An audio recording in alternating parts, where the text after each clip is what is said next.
बहुत बहुत साधुवाद पूज्य श्री महाराज श्री ने बहुत ही शानदार अपने मुखारबिंद से रामचरित्र मानस की महिमा आप तक पहुंचाई और आज का ये अंतिम दिन अपने अंतिम अंजाम की तरफ बढ़ता हुआ हमारे बीच संत सानिध्य प्रातः स्मरणीय परम पूज्य परम श्रद्धेय श्री श्री 1008 कैलाशनाथ जी शिवधूणा भलासरिया हमारे बीच उपस्थित हैं। संपूर्ण बासनी ग्रामवासियों की ओर से आपके चरणों में कोटि कोटि वंदन। साथ ही हमारे बीच प्रातः स्मरणीय परम श्रद्धेय परम पूज्य रूप मुनि जी महाराज भी उपस्थित हैं। आपका भी संपूर्ण ग्रामवासियों की ओर से आपके चरणों में कोटि कोटि वंदन।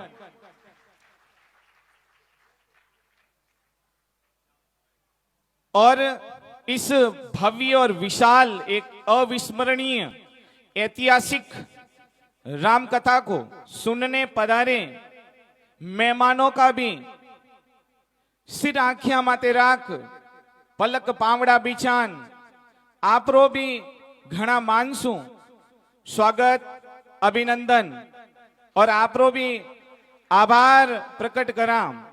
ओ गांव हमेशा आपरो ऋणी रेवेला कि आप अपने जीवन के अमूल्य समय में से कुछ पल निकालकर इस गांव वासियों को दिए।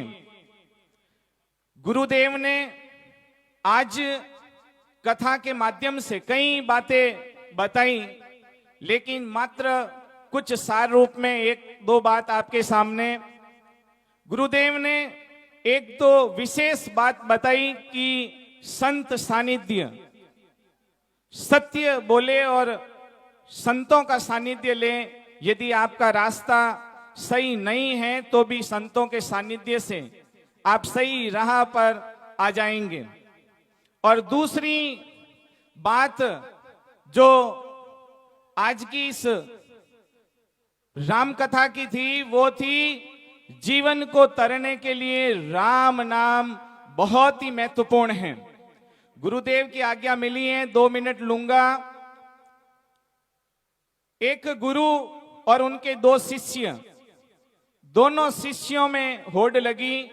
एक शिष्य ने कहा कि जीवन में विलासिता, भोग विलास, ऐश करो, आराम करो, ये जिंदगी बहुत अच्छी है।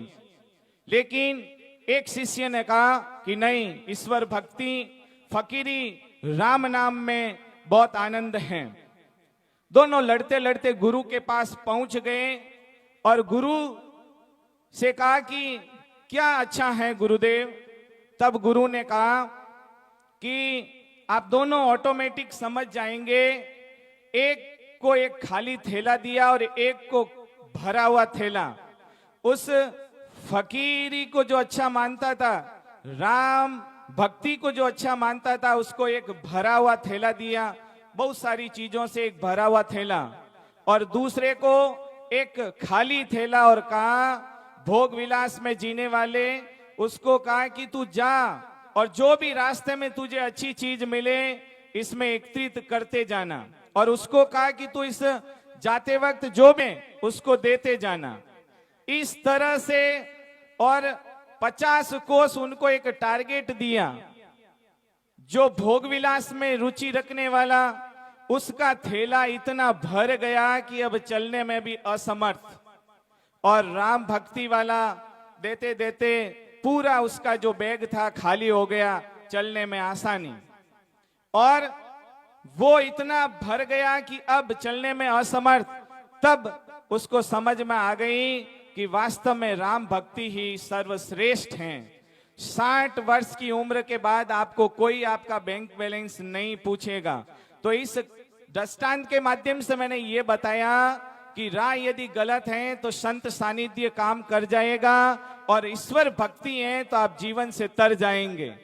अब आज के इस अंतिम अंजाम की तरफ